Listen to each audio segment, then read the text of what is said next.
kepentingan sirah Nabi. Okey, kenapa kita kena belajar mengenai sirah Nabi?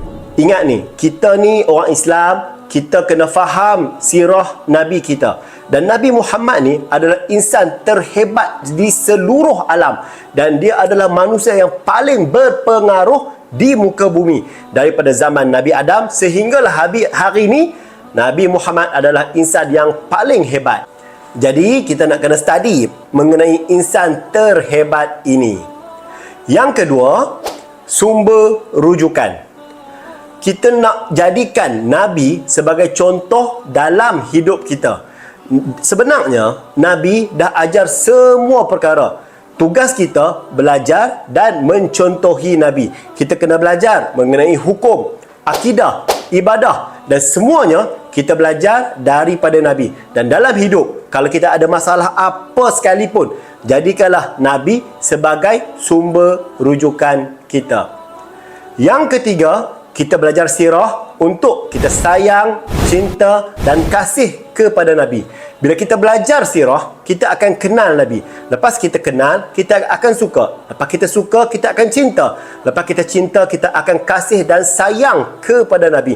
Bila kita sayang ni lah, barulah apa yang Nabi Muhammad suruh kita buat, kita akan buat tanpa banyak soal.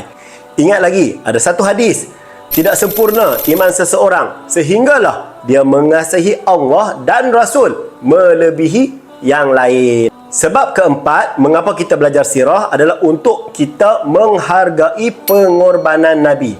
Ingat, sepanjang hidup Nabi selama 63 tahun, Nabi dah banyak berkorban dan segala-galanya dikorbankan untuk menyebarkan Islam ke muka bumi ini.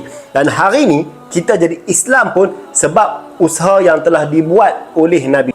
Bila kita faham susah payah hidup Nabi nak sebarkan Islam, barulah kita hari ini boleh menghargai pengorbanan yang Nabi buat dulu.